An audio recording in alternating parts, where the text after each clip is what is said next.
राधे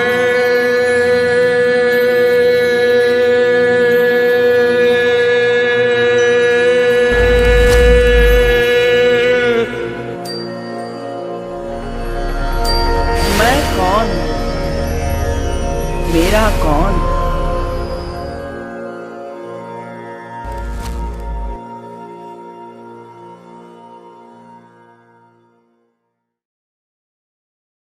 यं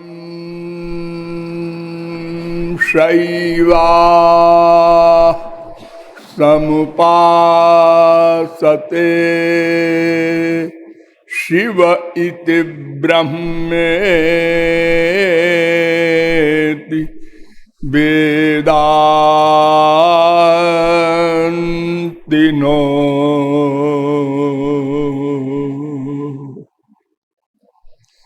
बौद्धा बुद्ध इति प्रमाणपटवः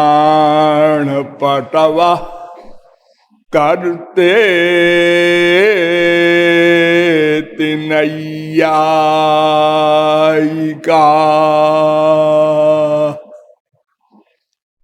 अर्हन्नित्यथ जैन शासनरताः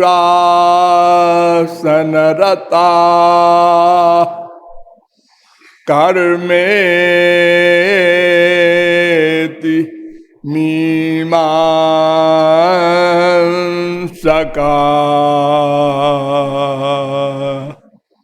सोऽयंबो विदधातु वाञ्छितफलम् त्रैलोक्यनाथो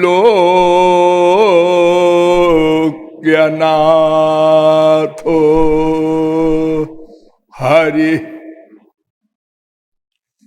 त्वं भज हिरण्यगर्भं त्वमपि हरं त्वं च तत्परं ब्रह्म। विनिहित कृष्णानंदा महंतु वृंदाटवीं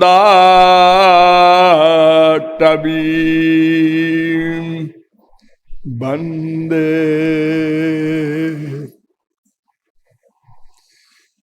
नमः कमलनाभाय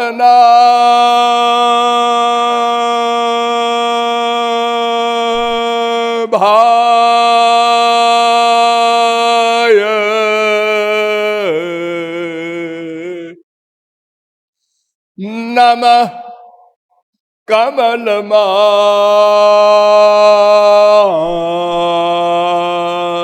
कमलमालिने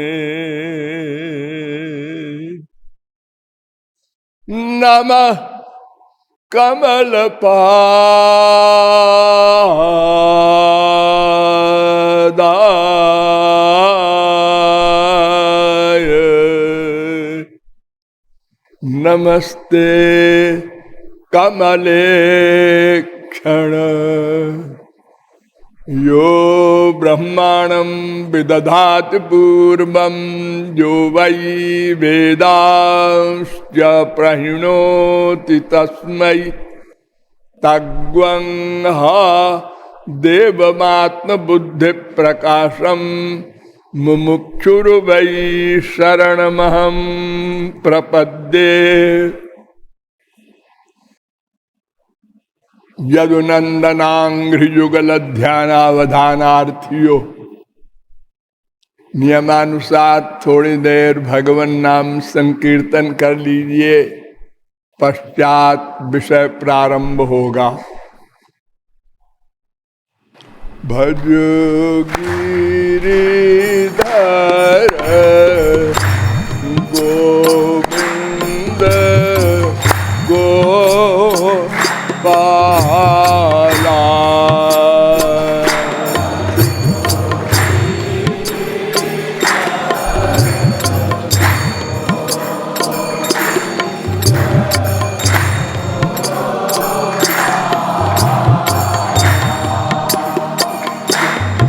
भजो गिरिधर गोविंद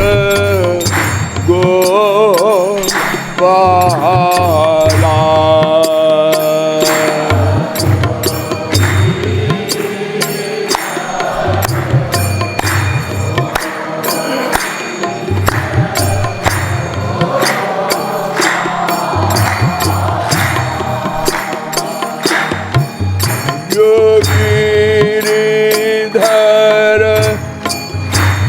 गोविंद गोपाला।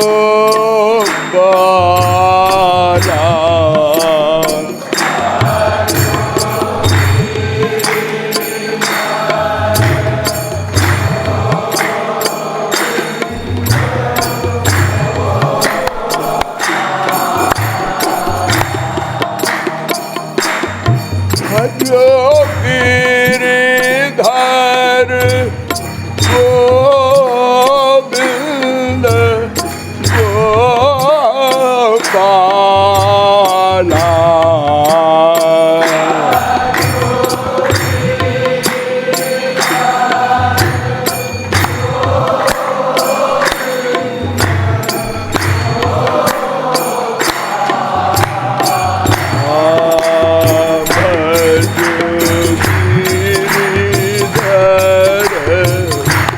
गोविंद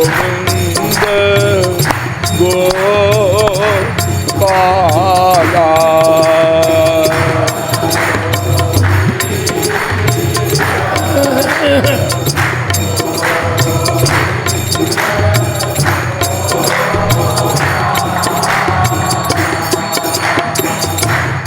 बजो मुरली मनोहर नंद लाला।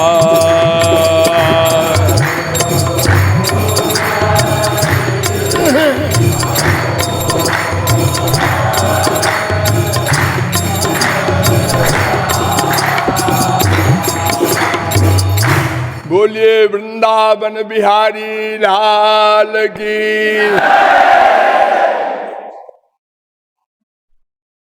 अब आप लोग सावधान हो जाएं। मैं कौन, मेरा कौन, इन दोनों प्रश्नों के समाधान में अब तक आप लोगों को बताया गया कि संसार में देखा जाता है कि दो प्रकार के तत्व हैं,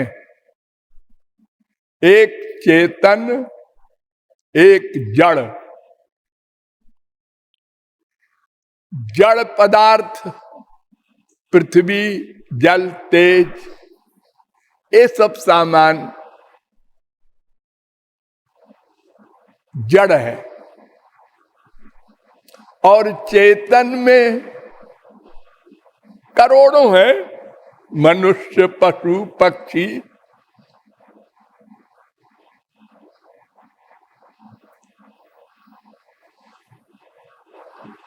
तो ये मनुष्य पशु पक्षी जो हैं, इनके बारे में देखते हैं कि ये पैदा होते हैं फिर मरते हैं। इनका जन्म है, मृत्यु है।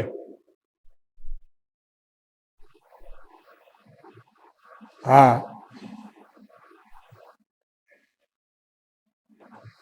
तो मृत्यु होने पर हम देखते हैं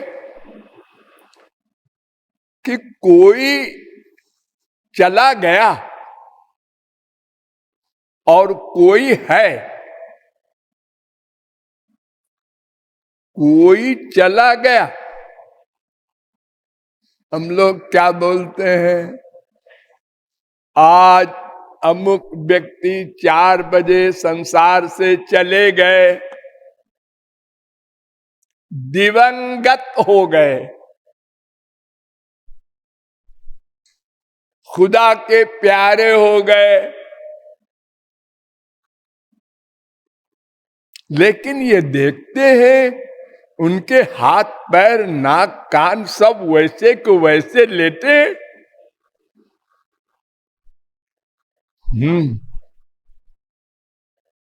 इससे पता लगता है कि मनुष्य पशु पक्षी आदि में कोई चेतन तत्व था, वो चला गया। जब तक वो था तब तक ये शरीर, इसकी इंद्रियां सब चेतन थी।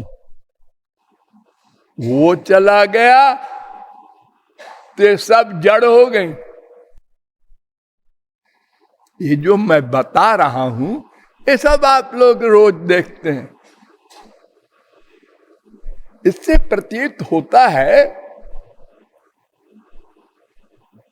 कि हम जो बोलते हैं मनुष्य, पशु, पक्षी, ये गलत है। क्योंकि जो चला गया वो न मनुष्य था, न पशु था, न पक्षी था। क्योंकि हम शरीर को बोलते हैं ना, मनुष्य, पशु, पक्षी। मनुष्य की आकृति को देखा, आदमी है, ये भैंस है, ये पक्षी है। यानी शरीर को हम जो बोलते हैं मनुष्य, पशु, पक्षी, ये ऐसे व्यवहार चलाने के लिए बोलते हैं। जो इसके अंदर चेतन तत्व है वो न मनुष्य है, न पशु है, न पक्षी है।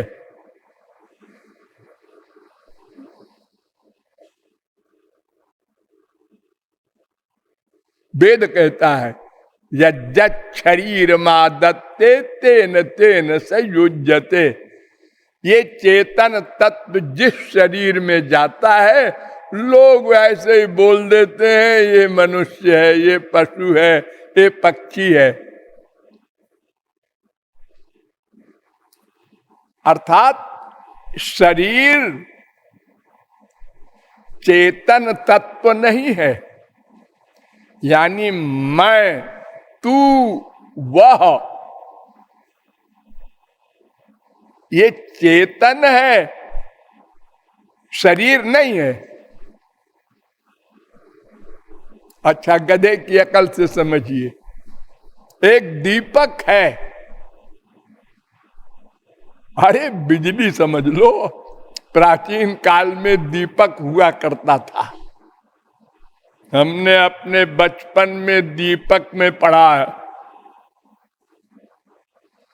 तो अंधेरे कमरे में दीपक जला दो तो क्या हुआ, सब सामान दिखने लगा,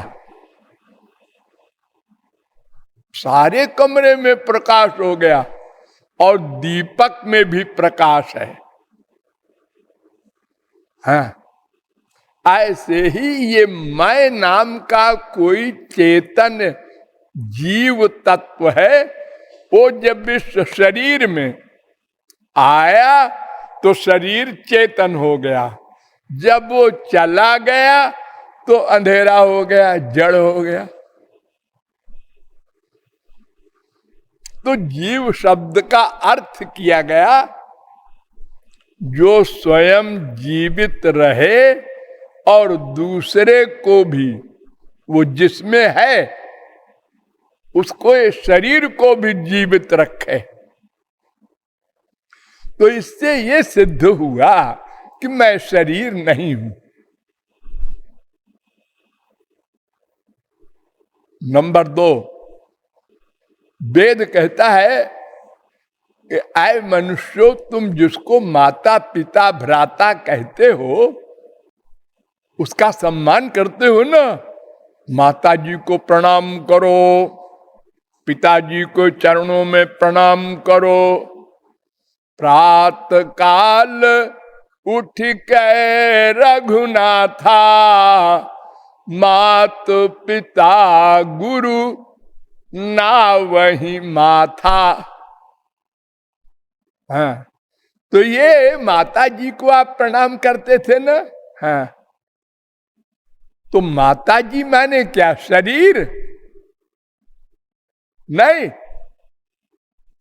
अगर शरीर को आप माता जी मानेंगे तो फिर उन्हीं माता जी को आप जलाते क्यों हैं? जब अंदर की चेतना समाप्त हो गई तो आप माता जी के लिए लकड़ी खरीद करके जला देते, और वो बेटा जी जलाते हैं खुद ही जो पैदा हुए हैं, और बांस लेकर के कपाल क्रिया करते हैं, खोपड़ी में बांस मारते हैं। ये पिता का सम्मान कर रहे हैं आप। वो तो चले गए जी ये तो मिट्टी है। हाँ, इसका मतलब आप समझते हैं शरीर जीव नहीं है। हाँ जी, सब लोग समझते हैं। इसीलिए हम बोलते भी हैं इसका शरीर बड़ा गठीला है, बड़ा दुबला है, बड़ा मोटा है, बड़ा काला है इसका शरीर। ये व्यवहार में ऐसा भी बोल देते हैं ये काला है, ये मोटा है, लेकिन है गलत ये बोलना। उसका शरीर ऐसा है, वो ऐसा नहीं है। वो जो जीव है अंदर वो कैसा है इसे ये प्राकृत आंखें नहीं देख सकती, और समस्त विश्व के यंत्र भी नहीं देख सकते। बहुत से ऐसे शरीरधारी हैं जिनको आप नहीं देखते। आप रोज दही खाते हैं, हाँ, वो दही क्या है? निरे कीड़े हैं। अगर आप यंत्र से देखें चल रहे हैं कीड़े, भगवान मैं नहीं खाऊंगा, उल्टी हो जाएगी। तो बहुत से शरीरधारी इतने सूक्ष्म हैं कि वो दूरबीन से दिखते हैं, इस आंख से नहीं, लेकिन उनमें भी जीव है।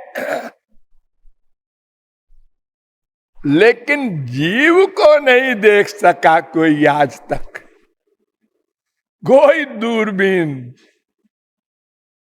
क्यों? इसलिए कि जितनी भी दूरबीन बनेंगी वो प्राकृत मटेरियल से बनेंगी। पृथ्वी, जल, तेज, वायु, आकाश, ये जो जड़ पदार्थ हैं इन्हीं को मिला के प्लस माइनस करके कोई आविष्कार होता है ना। इनसे वो आत्मा, वो जीव नहीं दिखाई पड़ेगा। इससे ज्ञात होता है कि ये जीव मटेरियल नहीं है, माइक नहीं है, प्रकृति से नहीं बना है। फिर काहे से बना है अभी हम नहीं जानते, लेकिन प्रकृति से नहीं बना। ये सारा संसार प्रकृति से बना, शरीर भी प्रकृति से बना। लेकिन ये जो चेतन तत्व है इतना सूक्ष्म कि किसी यंत्र से दिखाई न पड़े, और इतने कमाल का कि वो हृदय में रह करके इतने बड़े हाथी के सारे शरीर में चेतना पैदा कर किए रहे, और जब निकले तो कोई न देखे किधर से गया। बड़ी बड़ी तरकीबें लगाई वैज्ञानिकों ने, सब फेल हो गए। ये एक अणु जिसको हम भगवान का अंश कहते हैं, उसको नहीं कोई प्राप्त कर सका। भगवान की पाने और जानने की जरूरत करे कोई वो तो फुल मैड के भी आगे है।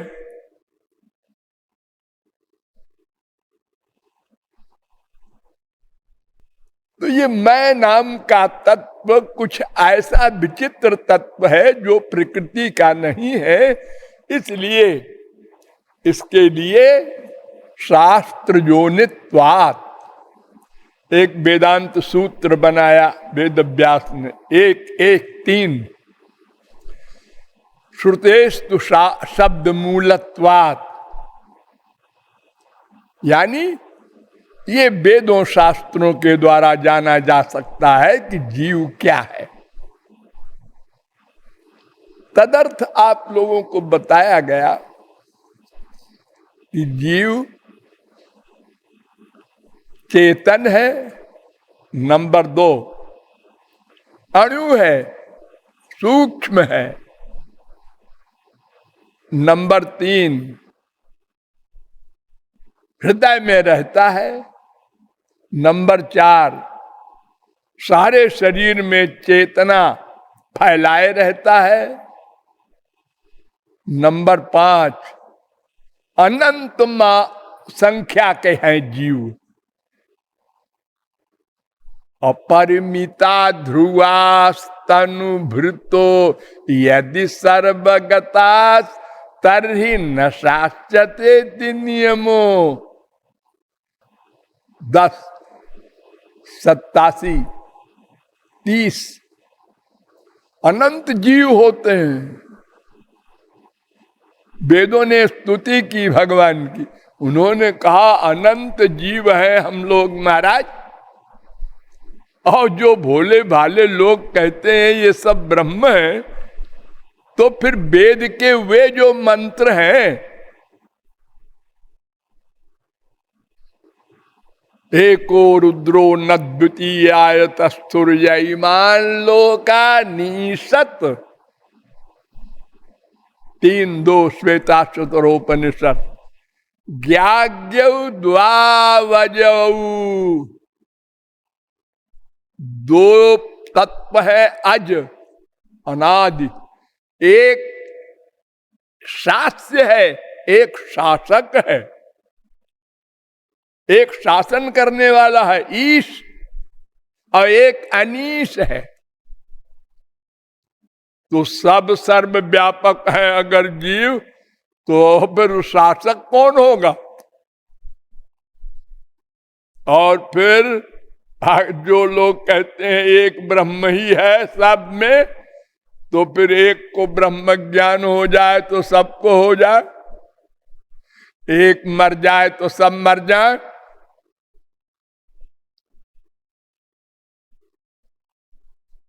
अनंत जीव हैं, प्लस मरने के बाद भी, शरीर छोड़ने के बाद भी जीव वैसे ही रहेगा जैसे अंदर था शरीर के। अंत्यावस्थितेश्च उभय नित्यत्वात् अविशेषा, वेदांत सूत्र 2:2-34। बदलेगा नहीं उसका रूप। प्लस ये जीव भगवान का अंश है, लेकिन एक दिन अंश बना ऐसा नहीं, सदा से अंश है। अंशो नाना व्यपदेशात्, क्यों कहते हो अंश? इसलिए कि इससे ही हमारे सारे संबंध हैं, माया से एक भी संबंध नहीं। माया से तो शरीर के सारे संबंध हैं, और मैं का संबंध तो सारे के सारे भगवान से हैं। भगवान सत्य है, नित्य है, हम भी नित्य बनना चाहते हैं। ध्यान दो, मरना नहीं चाहते। जंतुर वही भाई वै एतस्मिन् याम याम योनिमनुव्रजेत तस्याम तस्याम सलभते निर्वृत्तिम न विरज्यते। ध्यान दो, यह जीव जिस जिस शरीर में जाता है उस शरीर को कितने गंदा हो छोड़ना नहीं चाहता। अगर दबाओ किसी जंतु को हाथ से पकड़ के, क्या कर रहे हो, अरे गंदा शरीर है छूट जाए, अरे नहीं नहीं नहीं, हम मरना नहीं चाहते।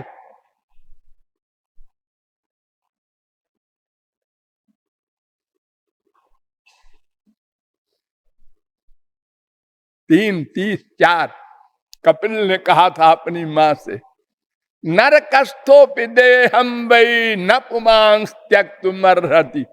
नरक का देह भी जिसको मिल गया और उससे कह दो कि देह छोड़ दे, उसका गला दबाओ, इतना गंदा देह है, पाखाने का कीड़ा है, मैं मार देता हूं। नो नो नो, मारो मत मुझे। जैसे मनुष्य को अपना शरीर प्यारा है, ऐसे ही सबको उस शरीर में, अपने अपने शरीर में आसक्ति है। कितना बड़ा आश्चर्य है।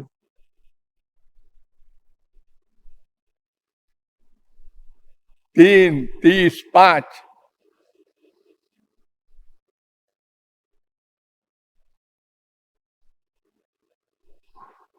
तो यह जीव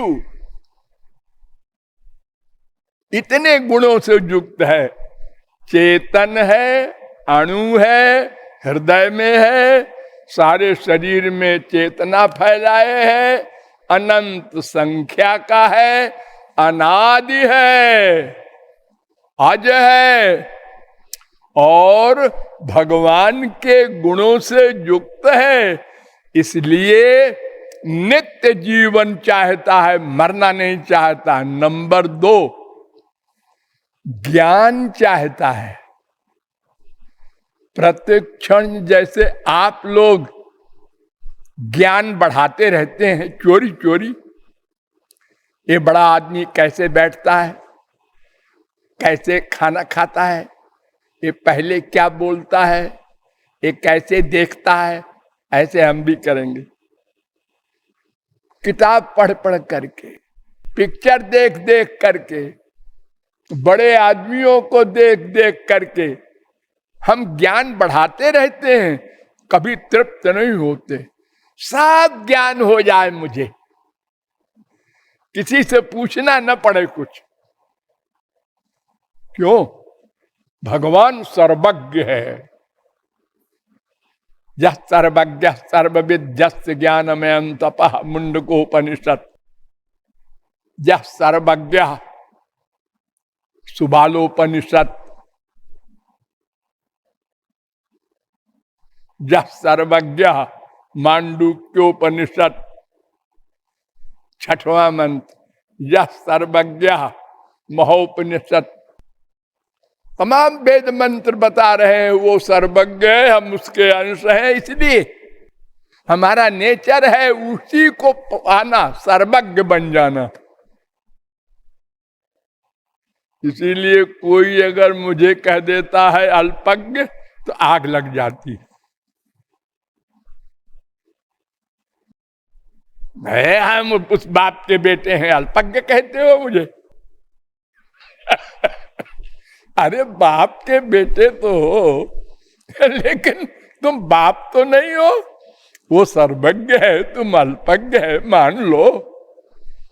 वो नित्य है और तुम्हारा शरीर अनित्य है। मरते जीते, पैदा होते मरते जीते, माँ के पेट में जाते। अरे तो हम इसको छुट्टी पाना चाहते, हाँ चाहते तो हो, लेकिन अभी पाए तो नहीं। और सबसे बड़ी चीज नंबर 3, आनंद। आनंद चाहते हैं। आनंद मिला नहीं, मिला।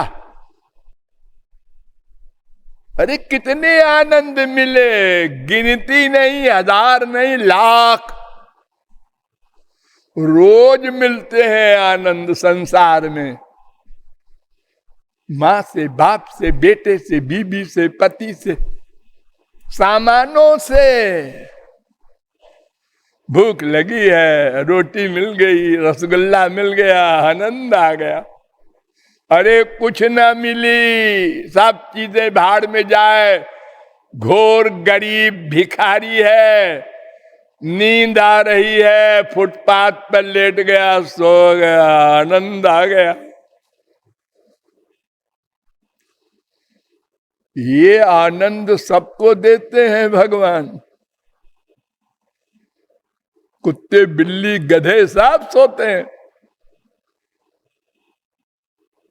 और इतना बड़ा आनंद है, माँ बाप, बेटा, बीबी का प्यार, भूख प्यार सब भाड़ में जाए, नींद आ गई है,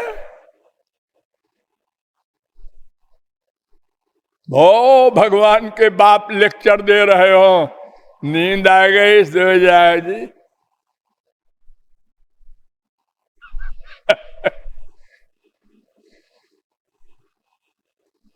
तो अनंत आनंद मिल चुके, हाँ मिल चुके, लेकिन वो भीतर वाला जो मैं है ना, वो कहता है ये नहीं है मेरा।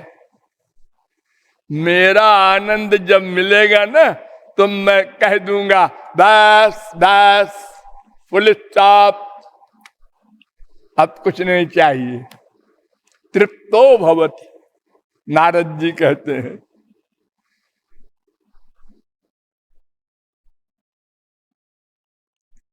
जब वो मिल जाएगा तो क्या होगा आप जानते हैं?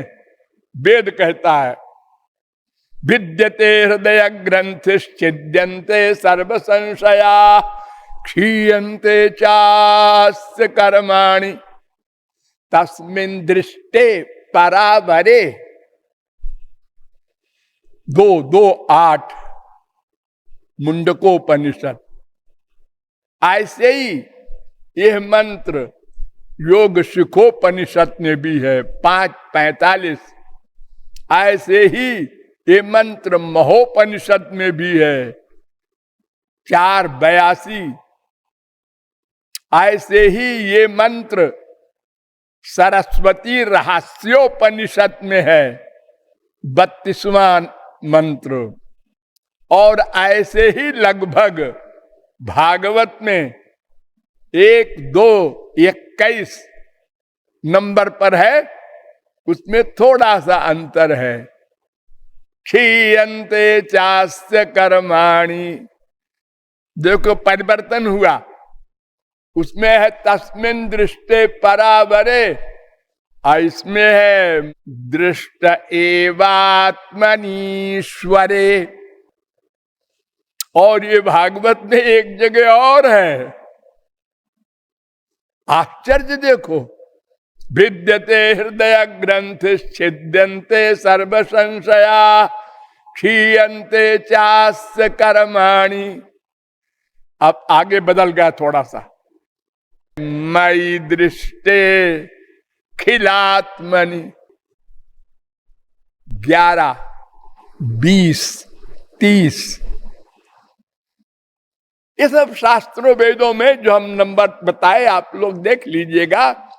इसमें कहा जा रहा है कि जब उसका दर्शन हो जाता है तो सब काम खत्म, सब संशय समाप्त, हृदय की गांठ खुल गई, माया भाग गई, त्रिगुण चले गए, त्रिकर्म समाप्त हो गए, त्रिशरीर समाप्त हो गए, पंचक्लेश चले गए, द्वंद्व समाप्त हो गया, पंचकोश जल गए, और वो ऐसा आनंद पा गया कि तृप्तो भवति, बस अब कुछ नहीं चाहिए। तो अनंत आनंद मिले, लेकिन वो नश्वर, लिमिटेड, दुख का मिक्सचर।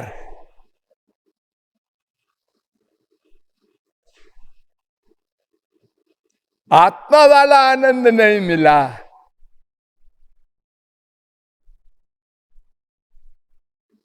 तीन प्रकार के आनंद होते हैं प्रमुख रूप से। जड़ जड़ संयोग जन्य सुख, जड़ चेतन संयोग जन्य सुख, चेतन चेतन संयोग जन्य सुख। तो जड़ जड़ संयोग जन्य सुख क्या है? ये इंद्रियों का सुख जो संसार में हमको रोज मिलता है। इससे अच्छा होता है जड़ चेतन संयोग जन्य सुख। वो क्या होता है? आत्मा का मन से संबंध, प्राकृत मन का संबंध दिव्य भगवान के अंश से, वो सुख जो ज्ञानियों को मिलता है, आत्मज्ञानियों को समाधि हो जाती है, इतना आनंद मिलता है। सारा संसार का आनंद जीरो।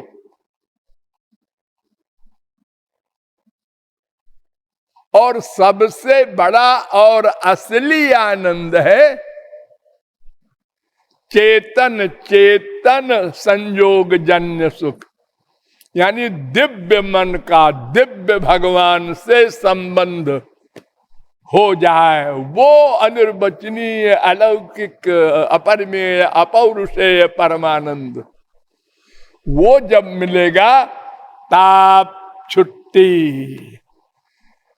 ये हमारी परिभाषा है, हमारी माने जीव की। तो ये जीव जो इंद्रिय मन बुद्धि से परे है, ये भगवत कृपा से जब दिव्य शक्ति प्राप्त कर लेंगे हम लोग, तभी समझ में आएगा और तभी नासमझी सदा को चली जाएगी। तदर्थ कर्म ज्ञान भक्ति तीन मार्ग बताए शास्त्रों वेदों ने। वेदा ब्रह्मात्म विषया त्रिकांड विषया अमी, 11, 21, 35 भागवत। तीनों पर विचार किया गया तो उसी भागवत ने कहा कि देखो जी, ऐसा है कि वासुदेव परा वेदा, वासुदेव परा मखा, और वासुदेव परा योगा, वासुदेव परा क्रिया, वासुदेव परम ज्ञानम, वासुदेव परम तप, वासुदेव परो धर्म, वासुदेव परो परागति। 1:2:28, 1:2:29 शौनकादिक परमहंसों के प्रश्न पर उत्तर दिया था सूत जी ने कि जितने शास्त्र वेद हैं, इनके जितने कर्म हैं, जितने योग हैं, जितने क्रियाएं हैं, जितने तप हैं, जितने ज्ञान हैं, जितनी भक्ति है, सब भगवान संबंधी होनी चाहिए, तब सही है। अन्यथा जो दो लक्ष्य है मैं का, माया निवृत्ति यानी दुख निवृत्ति सदा को, और आनंद प्राप्ति यानी भगवत प्राप्ति सदा को, ये हल नहीं होगा। सर्वे वेदा यत् पद्मामनन्ति, कठोपनिषद 1:2:15। सारी वेद की ऋचाएं भगवान की ओर ले जाने का इशारा कर रही हैं। उधर जाओ, भगवान के अतिरिक्त तो क्या बचा? माया। वह आनंद जीव का नहीं है, ये तो शरीर के लिए माया का जगत बनाया गया है, आत्मा के लिए नहीं।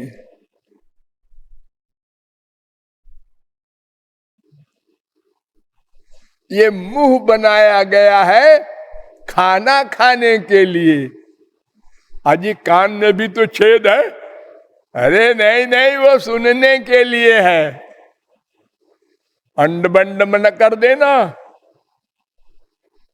खाली छेद होने से। कान सुनने के लिए है। ये नासिका है, इसमें आटा दाल चावल न डालने की चेष्टा करना। ये सूंघने के लिए है। तो शरीर के लिए संसार, मैं के लिए भगवान का आनंद। बार बार मैंने आपको सैकड़ों प्रमाणों के द्वारा बताया है कि अगर भक्ति रहित कर्म होगा और विधिवत होगा, एक एक शब्द पर ध्यान दो, अगर भक्ति रहित वेद शास्त्र के कर्म का पालन करोगे प्लस विधिवत करोगे तो कुछ दिन का नश्वर लिमिटेड माइक सुख मिलेगा। ऐसे ही अगर भक्ति रहित ज्ञान होगा तो आशा मत करना कि दुख चले जाएंगे, आनंद मिल जाएगा।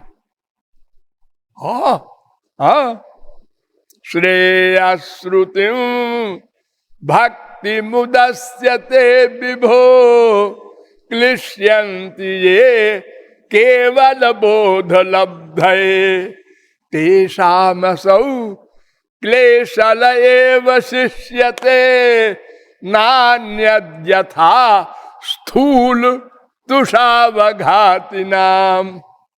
अगर भक्ति रहित ज्ञान से तुम माया निवृत्ति और भगवत प्राप्ति करना चाहते हो, हाँ चाहते हैं हम, तो तुम ऐसे ही मूर्ख हो। है क्या कहा? मूर्ख। हाँ, जैसे कोई धान को कूट कर चावल निकाल ले, हाँ, और उसका ऊपर का छिलका फेंक दे बाहर, अब इसमें चावल नहीं है। उधर से आया ज्ञानी, उसने कहा किस बेवकूफ ने छिलके को फेंका है? अरे इसी से तो चावल निकला है, मैं फिर निकालूंगा चावल। वो बटोर के ले आया और कूटने लगा, वो छिलके का आटा बन गया लेकिन चावल नहीं निकला। ऐसे ही ज्ञानी अगर श्री कृष्ण की भक्ति के बिना अपने बल से चाहता है माया को समाप्त कर दें, वो घोर मूर्ख है, साधारण मूर्ख नहीं।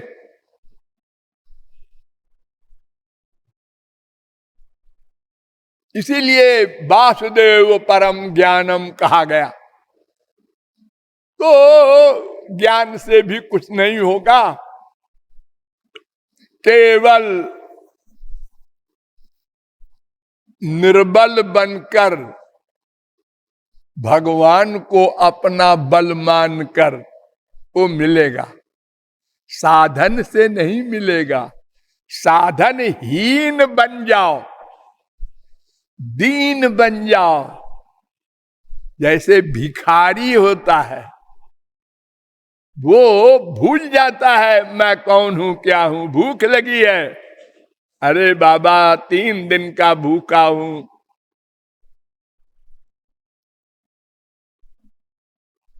पहले बड़ा पंडित था, अब 3 दिन का भूखा है तो रोटी दे दिया किसी ने, खा लिया, फिर पूछा आप कौन जाती है? उसने कहा भंगी। अरे राम राम राम राम, मैंने भंगी का रोटी खा ली। तो पहले पूछते ना। अरे इतना भूखा था कि पूछने की फुर्सत नहीं थी। हा?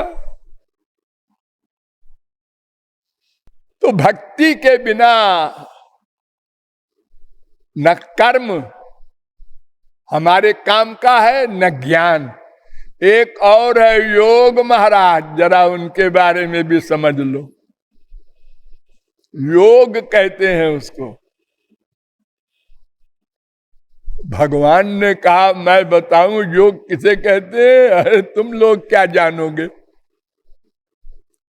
बताओ। एतावान योग आदिष्टो मच्छिष्यैः सनकादि भी। सबसे बड़े योगी कौन विश्व में हुआ? सनकादिक परमहंस। सदा बाल रूप में और अनंत कोटि ब्रह्मांड में घूम रहे हैं आकाश मार्ग से। एक सेकंड में अमुक ब्रह्मांड में चले गए, वहां चले गए, वहां चले गए। न खाना न पीना, न कोई शरीर की क्रिया। ऐसे योगी, उन्होंने बताया है योग की परिभाषा। सर्वतो मन आकृष्य मय्यध्यावेश्यते यथा। सारे संसार से मन को हटाकर भगवान में योग कर दो, युक्त कर दो, उसका नाम योग। संयोगो योग इत्युक्तो जीवात्म परमात्मनो। जीवात्मा परमात्मा का मिलन, ये योग है। और जो ये फिजिकल योग है, यम नियम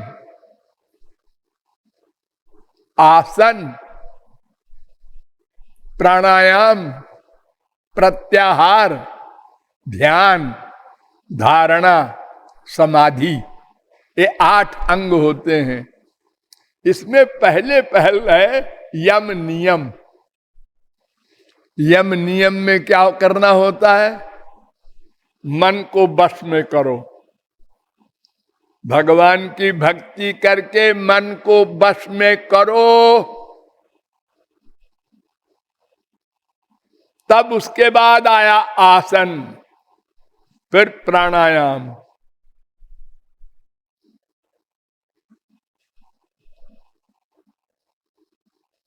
शौच नियम में सबसे पहले है शौच, संतोष, तपः, स्वाध्याय, ईश्वर प्रणिधानानि। 5 है नियम। आसन और प्राणायाम के पहले 5 में पहला है शौच। शौच माने शौचम द्विविधम बाह्यम आंतरंच। शांडिल्योपनिषद। 2 प्रकार का शौच होता है, एक शरीर का, एक मन का। तो मन को पहले शुद्ध करो, इसके बाद कदम बढ़ाओ। डायरेक्ट प्राणायाम करने लगे कुछ नहीं मिलेगा।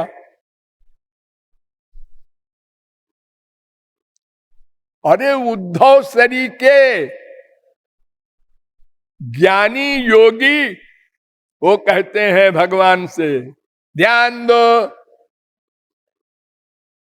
सुदुश्चरा मिमा मन्ने योगचर्या मनात्मना। 11:29:1। महाराज योग मार्ग तो हमारे बस का नहीं है। ये लो, उद्धव के बस का नहीं है। क्यों? अनात्मना, जिसका मन पूर्ण बस में हो जाए, हो जाए इस रास्ते में। हमारे लिए तो महाराज कोई सस्ता बताइए। अथात आनंद दुघम पदाम्बुजम हंसा श्रयेरन्नरबिंदलोचन सुखम नु विश्वेश्वर योग कर्म भिस्त्वन्माययामि विहता न मानिना। 11:29।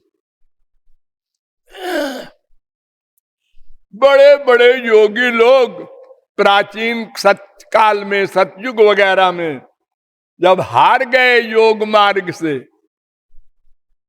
तो उन्होंने कहा अरे भाई हम कहाँ गलत रास्ते में चले गए थे, और फिर भी नहीं पहुंचे। बार बार गिरे, माया ने गिरा दिया। त्वन्माययामि विहता।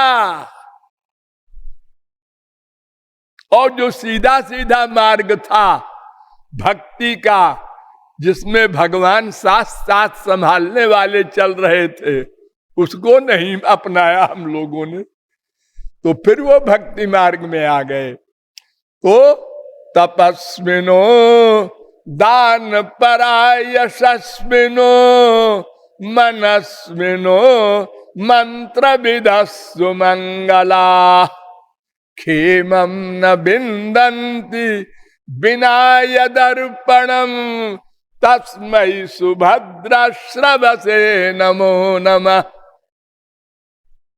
2:4-17 भागवत।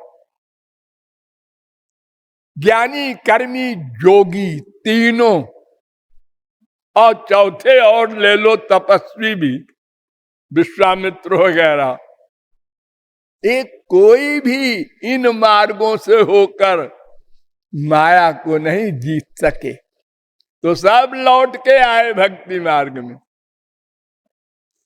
पुरेह भूमन बहवोपि योगिनस् त्वदर्पितेहा खिल कर्म लब्धया विबुद्ध भक्त्यैव कथोपनीतया प्रपेदिरेञ्जोच्युतते गतिम पराम। 10:14-5। प्राचीन काल में पूरा बड़े बड़े योगी लोग हजारों जन्मों तक योग मार्ग में चलने के बाद जब लक्ष्य नहीं प्राप्त कर सके, तो भक्ति की शरण ली।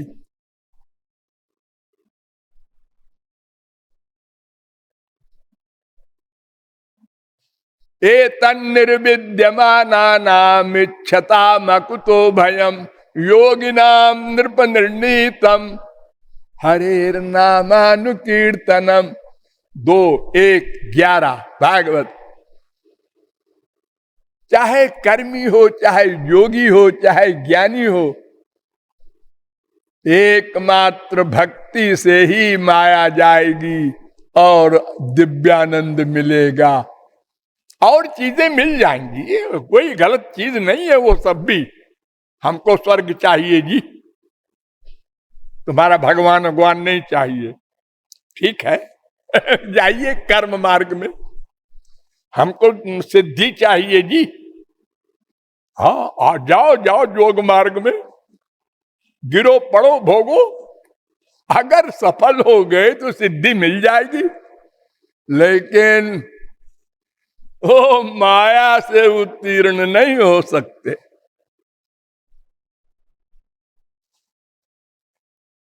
तेईस सिद्धियां होती हैं, तो 8 तो होती हैं निर्गुण, वो तो महापुरुष हो भगवान के पास, वो और लोगों को नहीं मिलती। और सात्विक सिद्धि 10 होती है, और 5 सिद्धि होती है योगियों की। ये शरीर को बड़ा कर दें, शरीर को मच्छर के बराबर कर दें, शरीर को इतना भारी कर दें कोई उठा न सके, इतना हल्का कर दे कि फूंक दो तो उड़ जाए। तो ये सब मिल जाएंगी 15 सिद्धियां, लेकिन 8 नहीं मिलेंगी। वो जो निर्गुण है वो भगवान के पास है और महापुरुषों के पास है। तो योग या कोई भी कर्म फल देता है, वो व्यर्थ में नहीं लिखा है। अगर किसी को वो परमानंद नहीं चाहिए, बीच की चीज चाहिए। अरे देखो, इतना बड़ा तप किया हिरण्यकशिपु ने, एक अंगूठे पर खड़े होकर, लेकिन क्या मांगा? हमको ऐसी पावर मिले कि मैं विष्णु को मार डालूं। इसके पीछे इतनी मेहनत। भगवत प्राप्ति नहीं मांगा गधे ने। हाँ, तो ऐसे ही है। कोई मूर्ख कहता है हमको तो शराब चाहिए जी, रसगुल्ला नहीं चाहिए। वो शराबी है, उसको शराब में ही आनंद है। पाखाने के कीड़े को पाखाने में ही आनंद है। वो कहता है हमको नहीं चाहिए गुलाब का फूल। तो ऐसे ही कोई स्वर्ग ही चाहे, कर्म करो, सिद्धि चाहे, योग में जाओ, सबके लिए मार्ग है बने। लेकिन अगर नित्य दुख निवृत्ति, नित्य परमानंद प्राप्ति चाहते हो तो फिर केवल भक्ति मार्ग है उसके लिए। भक्त्या हमें कया ग्राह्या एकया। भागवत। मेरे पास एक फोन आया है कि आप गीता कम सुनाते हैं, भागवत पर ज्यादा पक्षपात है।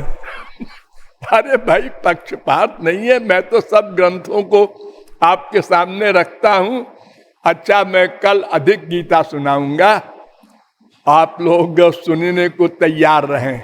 बोलिए लाडली लाल की।